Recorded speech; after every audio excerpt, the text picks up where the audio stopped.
About that, I should say hi. I'm Wolfgang, by the way. I work here. That's it. So now we're friends. Anyway, it's a remarkable thing that at times when we do things that we think are just designed to kind of help others meet needs, that kind of thing, what often happens is we wind up having these sort of supernatural experiences, these little moments where we encounter God maybe in a new way. And I know that may sound strange to you, but here's what I've found. I've found when we put ourselves out there, when we engage in serving and doing things for others, very often it's in that space of serving that we find what a servant God is. And we discover his love for us, that he knows us, that he sees us. I was reminded of just how powerful that is just this last week. A few months ago, the woman who's cut my hair and all that stuff for over 10 years, she and her family moved out of state, which throws you in something of a grooming crisis. You know what I'm talking about? Now, I know there are people with much bigger problems than this in the world, so please, context, all right?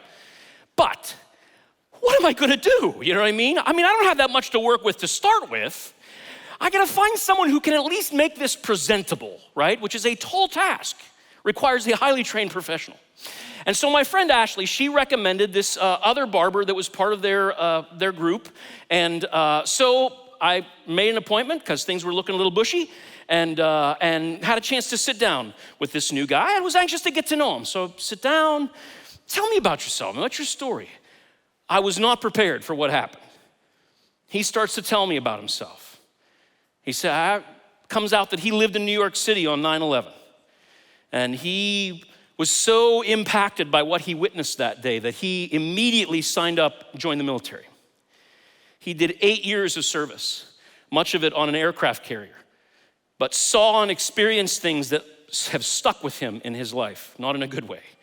Wrestling with PTSD, and he began to talk openly about the counseling that he's been going through, and he talked very openly about some of the substance struggles that he's had in his life, and some of the relationship problems that he's encountered as a result, and the family dynamics that he's trying to figure out how to put back together. I've been in this guy's chair for 5 minutes, and I'm hearing all this stuff. And then he starts to tell me, but you know what? The last year or so, I've been on a whole new quest. He said, I've been beginning to explore my spiritual life, he said. He doesn't even know I'm a pastor. I'm sitting there thinking, I think I can handle this one. You know what I mean? Like, I'm ready. Here we go, man. I hope you're ready for this. And so it's just continuing to listen, like to just hear about his story and the questions he was wrestling with and the things that were impacting him as he was exploring. The biggest thing he said that he was learning, the biggest transformation in his life, he said, yeah, so finally I did tell him I was a pastor. So actually there was this church, and they had somehow reached out to us and they said, would there be any barbers that would be willing to come? They were doing a homelessness kind of outreach thing to kind of serve folks that are unhoused. And he volunteered to go and cut hair for people. And he said, dude, I had no idea. It was so powerful to get to be there and to just cut these people's hair and to get to hang out with them. He said, I've gone back every single week since. This has been amazing. And he began to talk about the change that it's been bringing about in his life. He started to talk about the things he was exploring about God and how he felt like he was encountering God through this service. And I'm sitting there thinking, this is crazy, man. We haven't even gotten the clippers out yet. Holy cow, right? We talked for an hour and a half. Not me talking, him talking. We talked about everything from reincarnation to meditation to Jesus to everything, all over the map. And I gotta tell you, I'm so excited to continue those conversations, to get to know him, and to see where all this goes. But it reminded me again, not everybody encounters Jesus in a space like this, with singing, as cool as that was, with talking like this. Sometimes people have those kinds of supernatural encounters with a pair of scissors in their hands, taking their amazing skill and using it to bless somebody else's life. Or like Community Serve Day, caring enough about a teacher to help them get their classroom in perfect shape to start the year. You see what I'm talking about?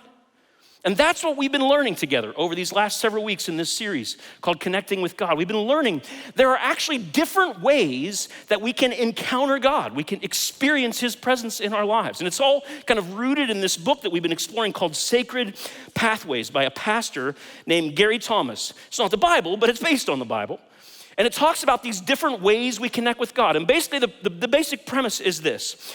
There are different activities or environments that help us connect with God through Jesus.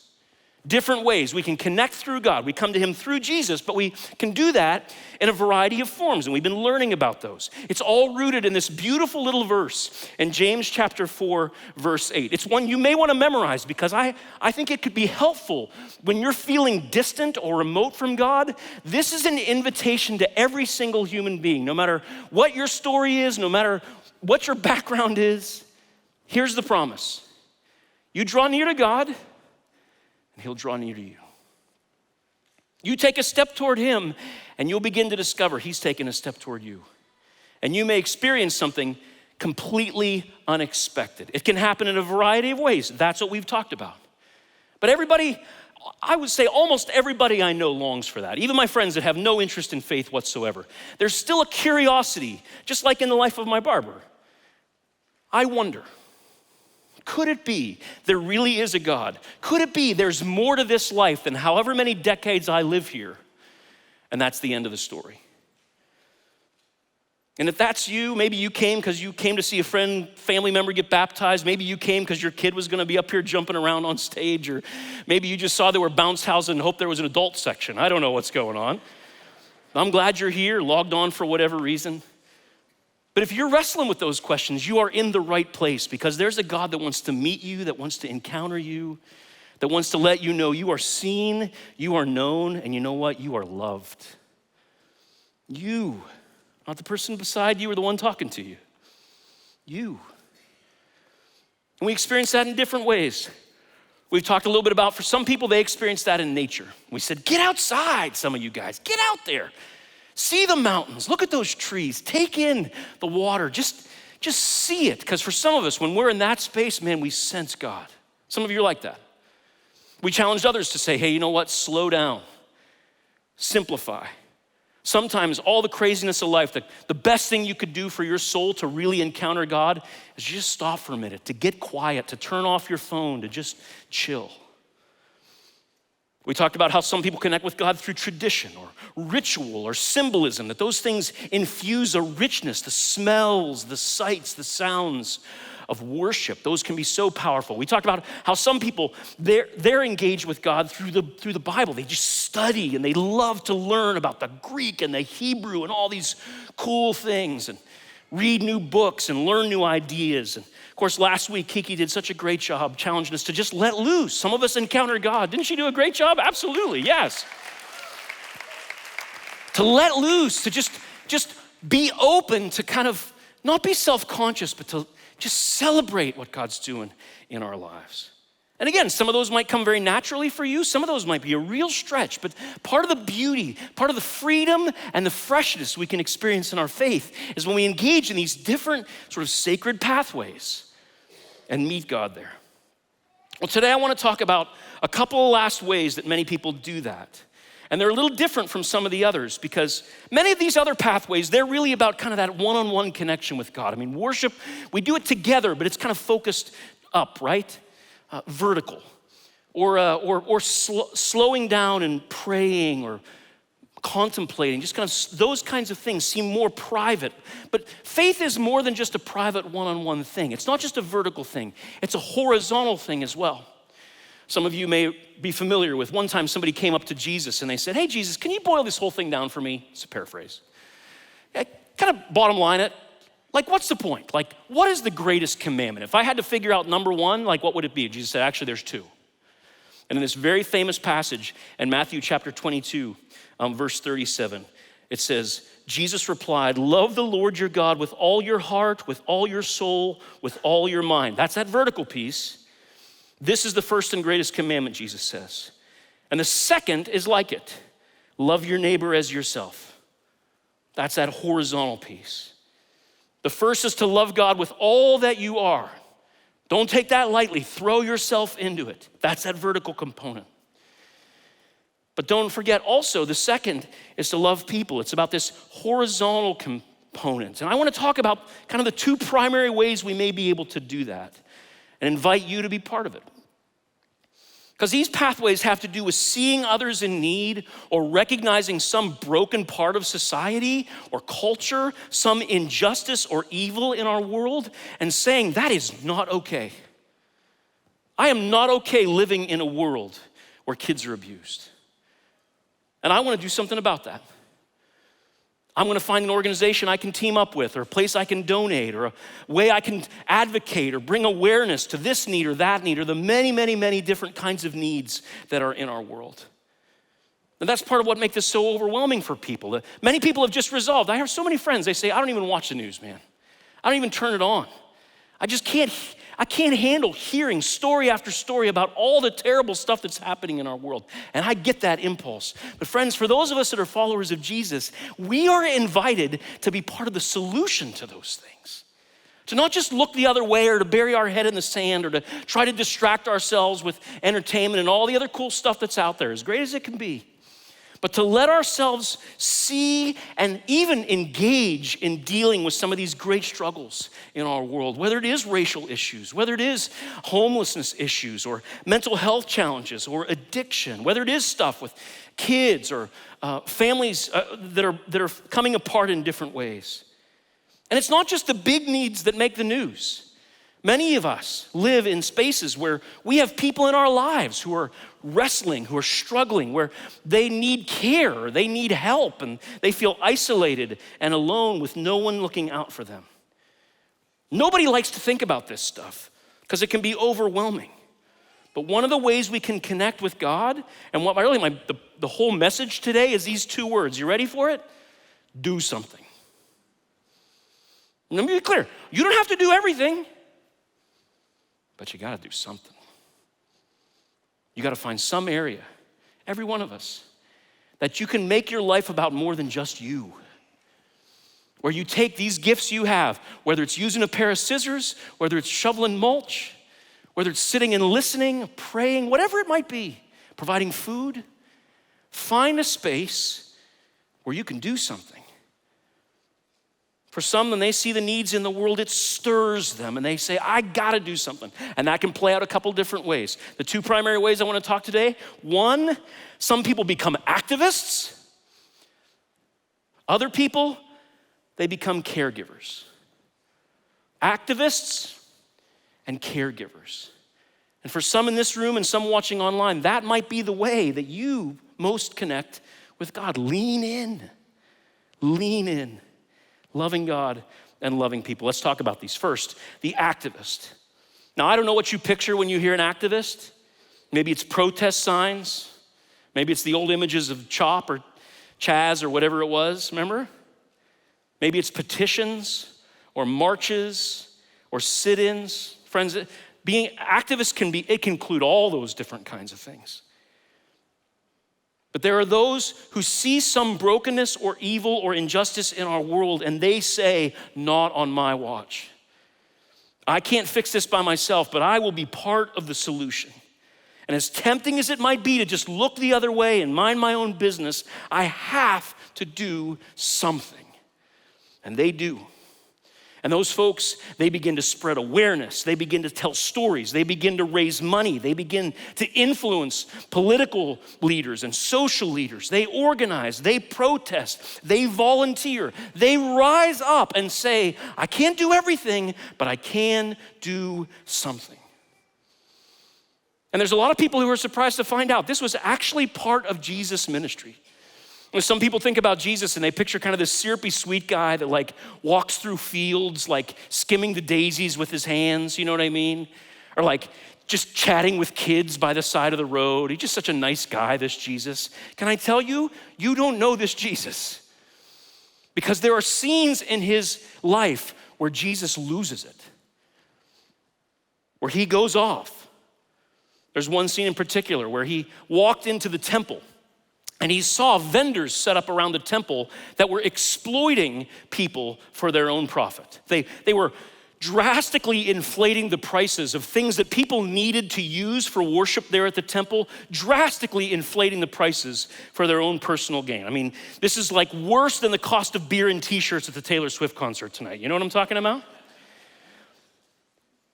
What they were doing is they were selling animals that were not premium for very premium prices, exploiting people, exploiting their spiritual desire for their own personal financial gain. And Jesus went off. There's no skimming daisies here. Some of you know the scene. It shows up in all four of the Gospels. It's recorded. Jesus comes into that courtyard and he begins throwing tables, physically, violently throwing tables. It says he pulls out a whip. So angered by this injustice and exploitation, he literally begins running people out of the space with a whip. This is not, kumbaya Jesus. You know what I'm talking about? He confronted evil, friends. And ever since, his followers have been doing the same. And of course, he wasn't the first or the last. Throughout the library of Scripture, we meet people who spoke out against evil and injustice of their day, who confronted racism, who confronted mistreatment of the poor, neglect of the vulnerable. Prophets like Moses, Elijah, John the Baptist, Isaiah, pretty much every prophet in the Old Testament. They confronted these kinds of things in their day. Even the Old Testament book of Proverbs contains this very simple but clear direction. It says, speak up for those who cannot speak for themselves, for the rights of all who are destitute. Speak up and judge fairly. Defend the rights of the poor and the needy. Come on, people of God. There are needs around us. Let's stand up on God's behalf for our brothers and sisters who are struggling. And people have been doing that for centuries. Whether it's helping the poor, serving the hungry, pushing back against injustice and darkness in our world. And yeah, let's be honest. There have been times when the people who claim to be followers of Jesus did disgusting things. The Crusades, the Inquisitions, even honestly justifying slavery in our own country. These are ugly, ugly realities in our shared history as followers of Jesus. They are part of our story. They can't be denied or justified. But they're not all of the story. Because the truth is, there have also been armies of followers of Jesus who have been at the cutting edge of addressing these kinds of societal injustices. Some of them are names you know, some of them may be people you don't. Many of them lived long, long ago. Leading the charge against slavery in the West, in Europe specifically, was a guy named William Wilberforce. And this guy, devoted follower of Jesus, he worked tirelessly to begin to shift the cultural tide and bring an end to slavery in England. And then ultimately, his example and work led to slavery ending in the United States. Or other great Christian leaders, more recent to our time, like Dr. Martin Luther King Jr., who's driven by a deep faith in God to combat the segregation and racial injustice of his day. My family and I were just in DC a couple of weeks ago, and this memorial picture I just took with my phone is one of my favorite memorials in the city.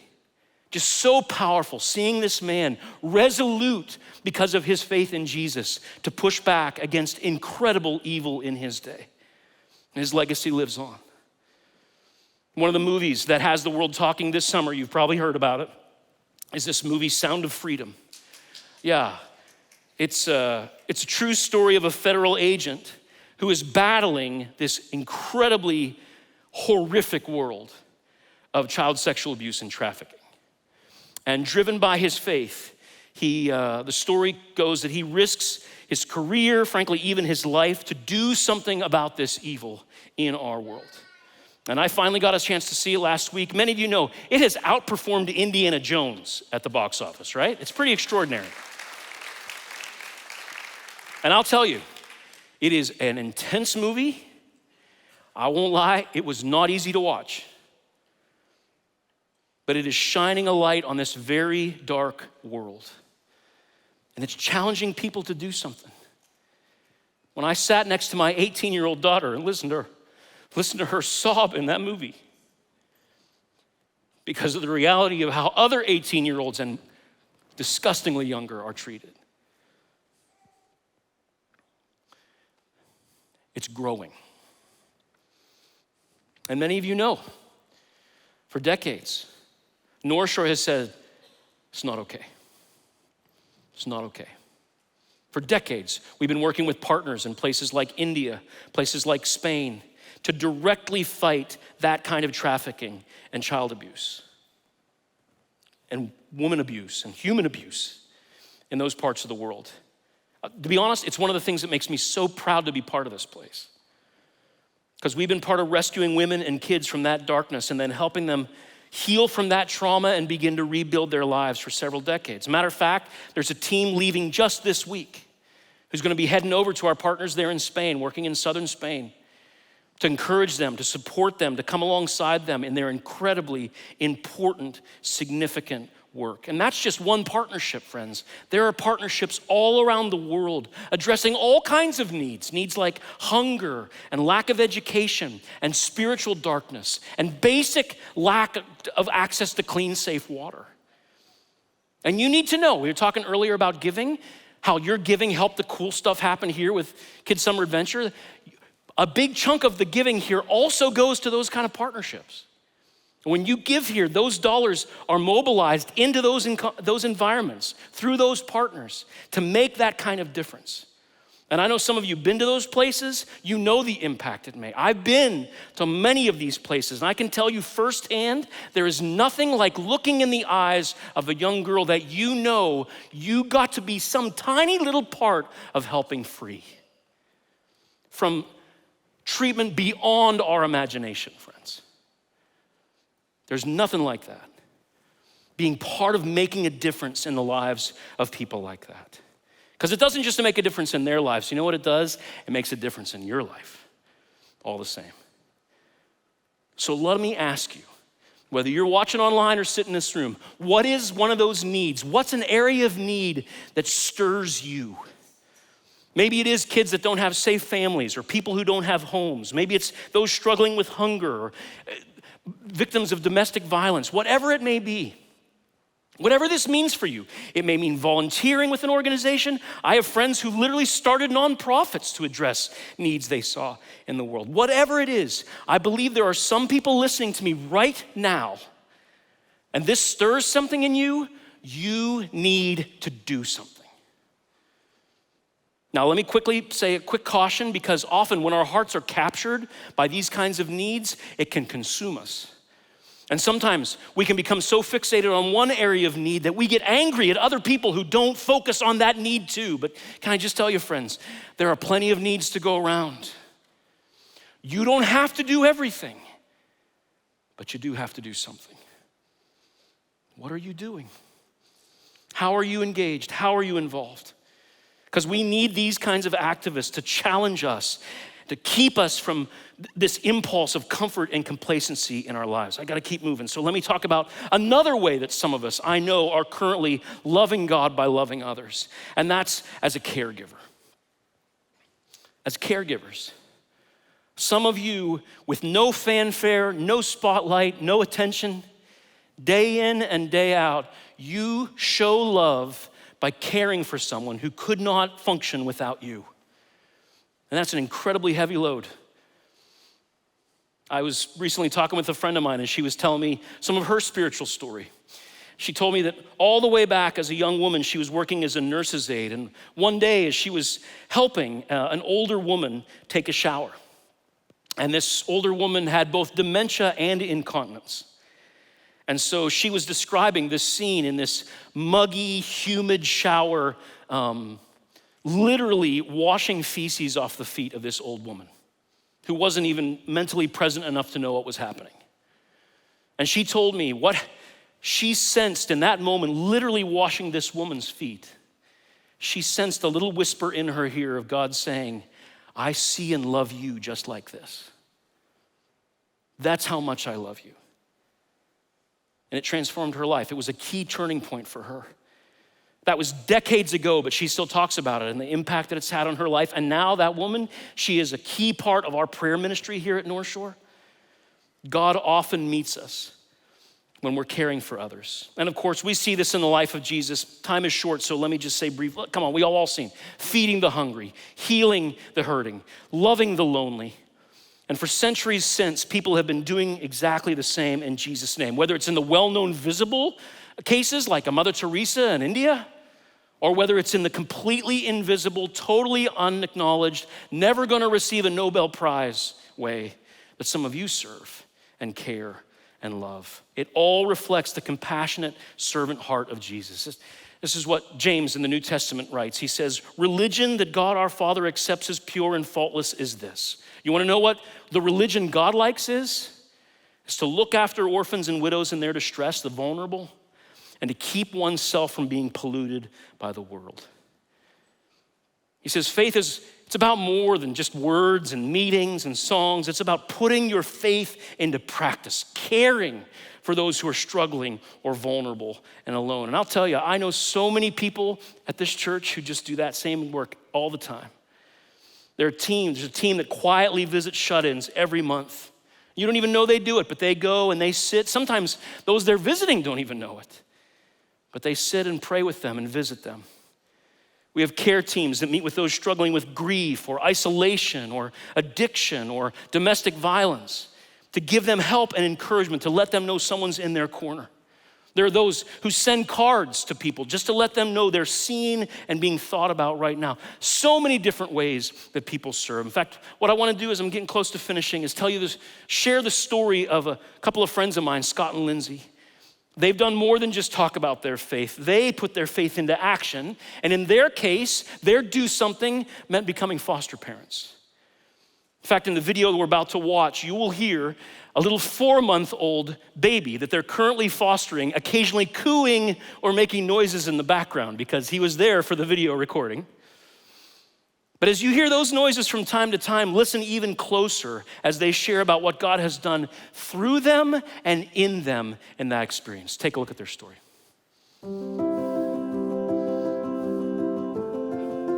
I'm Scott Eklund. I'm Lindsay. And we have been going to North Shore for just a little over 2 years now. We're married about 3 years, I guess, and we were looking to start our family. We got married a little bit later in life than some, and so we were pretty ready to start a family, and then it just wasn't happening. And we kept praying, and we went through infertility and loss and just a lot of stress, actually, during that time. And we're praying that God would lead us to how we would start our family. We looked into adoption, and I was open to foster care, but I was not. Yeah, I just, when we first started this, I didn't know how much I wanted to be a dad, and eventually God worked on me and changed my heart, and I was both feet in. Lindsay had always wanted to be a mom. That was something she didn't need convincing of, but for me, there was so much responsibility, and I knew the way I wanted to be a dad for my kids, and so it would be very hard to be a dad, and I didn't know how much I wanted to be one until we had one come into our home and start calling me daddy and running to me when I came home from work or whatever it was, and it was exciting. And then he goes home, and that hurt, but that made me want to be a dad in general, not just a foster dad to more, but also become a father of children of our own someday.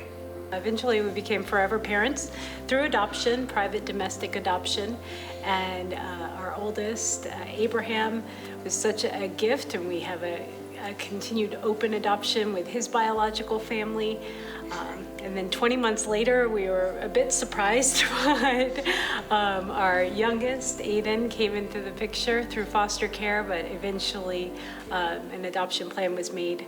As we started to go through this, our faith started to mature, and our ministry, whatever you want to call it, matured as well, because we went from wanting to be parents to feeling the call that God has on us to have children in our homes, and we're giving the family an opportunity to heal up their brokenness, because no child comes into foster care because their parents are whole, right? I mean, we're all broken, but a lot of these families are just so broken, and so it's such a struggle for them that this gives them an opportunity to get their lives together, and it's brought a lot of healing to families, and it's a way for us to show God's love to them.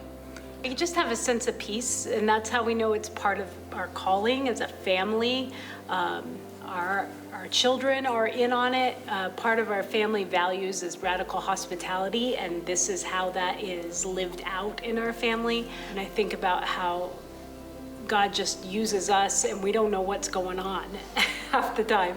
And he just speaks to us, and we've just become his hands and feet in caring for these children. You know, he's always there for us, and he knows what we need, and he knows that our heart needs healing, and he knows there's brokenness, but he also knows that we're going to grow from the tough times that we go through, and that's going to help us help other people down the road. Yeah, incredible, huh? See, you don't have to do everything. You may not even have to do that. But you can do something. And what is that area that stirs your heart? You know, it's a sweet thing. Occasionally people will send a nice card or a note, or they'll have tickets to something and say, hey, would you like to use? Yeah, those are always wonderful, very sweet moments. But can I tell you something? What means even more in my life? There are times when people, they give something to my kids. They do something for my kids. Maybe it's an experience they get to go be part of, or a gift, or whatever it might be. They just go out of their way to help my kids. We've been so blessed by so many people who've helped our kids. I'll tell you, that means so much more to me than anything that you could ever do for me. And sometimes I just wonder if it's the same with God, don't you know? Yes, he loves when our hands in the air and we worship. He loves when we spend time with him, praying and reading his word. Those are all wonderful things, but sometimes I wonder if what he loves the most is when we do things for his kids. To meet needs, to help others, to just care when it seems nobody else does. And friends, you can do that. That's what this is all about. So that's my challenge for you today. Do something.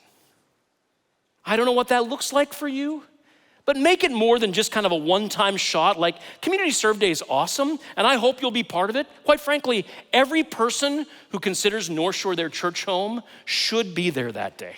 I don't care what your ability or age, you can do something. And for those of you joining us online from other parts of the country or world, I promise you, if you reach out to your local school district and say, is there anything I can do to help at one of your schools? They will be shocked, all right? And they'll have something for you to do. Every single person. And don't wait until next month to sign up. Just do it now, all right? At communityserveday.org. But don't stop there. Find a place to make a difference. Many of you did that in kids' lives this last week. Could be serving here. Could be part of that visitation care team, or it could be getting involved with our international work. And if you want to know more about getting involved like that in some way, here's what I want you to do. Just write "do something" on that little connection card that was mentioned earlier. On the back of the seat in front of you, or there in the chat, just write "do something." We'll be in touch this week with ways that you can get involved. And then there are those who are caregivers. I know we have so many people who serve in that capacity as the primary caregiver for a parent or a loved one or a child, whether there's special needs or there's illness involved, whatever it may be.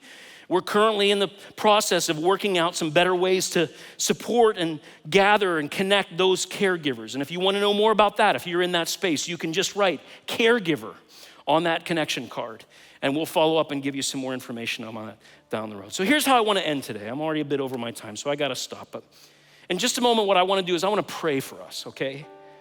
I want to pray for those first who have this activist stirring in their heart right now. And maybe you've had it a long time, but you've pushed it down. Maybe it's something you're already acting on and you just want re-energized. But maybe it's something you're not even sure, you don't know what to do, but you just want to ask God to give you wisdom and a path so that you don't have to do everything, but you can do something. So maybe today's the day you open your heart and say, God, I want to live for more than myself, and I want what they're talking about, to encounter you in this way. And I want to pray that for you. And then I want to pray for a second group of people, and that's for the folks who are currently involved in some kind of caregiving. It might be in your work professionally, it might be in your own personal life. and you carry so much. You may feel like you are totally alone and no one sees what you do, but can I tell you, God sees. God knows. And God wants to meet you in that space.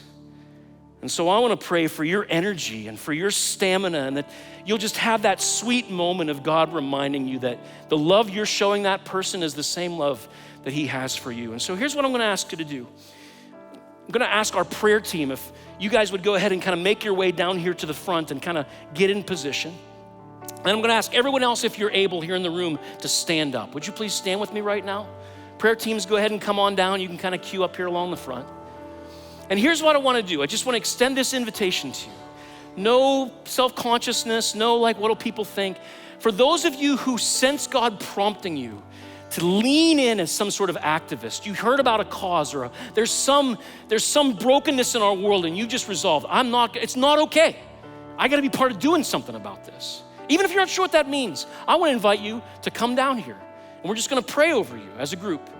But I also want to invite those of you who are currently in some kind of a caregiving situation. Maybe it is a sick loved one. Maybe you're just a stay-at-home parent right now, and you're a caregiver, but you're worn out and you need some fresh energy. I want to invite you to receive prayer as well, okay? So if you're in either of those spaces, come down here, all right? We're not going to like do weird things to you, okay? Eric's a good guy, I'm telling you, he's a good guy. Stephen, shady, so come over here, all right? But if that's you, if you'd like that kind of prayer, like now, like as in now, come on down, all right? And if not, you can raise your hand in your seat. No one wants prayer. So very good, that'll be lovely. Well, we're praying anyway, because some of you need it, and I need it. And so if you're in that space, don't be shy, come on down. You're not signing up for anything. You just come down, we want to pray for you, okay? Let me pray. God, there are so many people that I know you have wired and gifted in such unique ways. Lord, I marvel at the depth of your body in the world. So many amazing people. So many of them using their gifts and talents to make a difference in other people's lives. And I thank you for the army of people here at North Shore that's already in this work. God, will you give them energy, passion, renew their fire for this work that you've called. But Lord, for those who might be on the sidelines, who have tried to push down some of that prompting or haven't explored what it might look to get involved and do something. Father, I pray you will stir something in them, that you'll ignite something in them, and you'll light a fire in their heart. A fire in their heart, Lord, to take some step. It could be anything from volunteering to starting a new nonprofit, who knows? But God, burn a new passion in their life and make it bigger than just themselves. So Lord, I thank you for these activists and the things that we believe you will do through them to make this world more what you want it to be. I pray for your spirit and your power to that end. And God, I also pray for those who right now are involved in caregiving in all its forms, whether as a job or in their lives or as volunteers. God, I pray that you will infuse them with a fresh sense of energy and stamina. God, it's so tiring.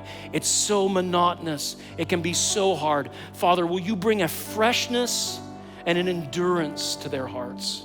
Will you renew them and refresh them? I pray, Lord. And even greater, will you meet them in that place and remind them of just how proud you are of their love and service. Even when they're frustrated and angry, remind them that they're loved. So God, we thank you.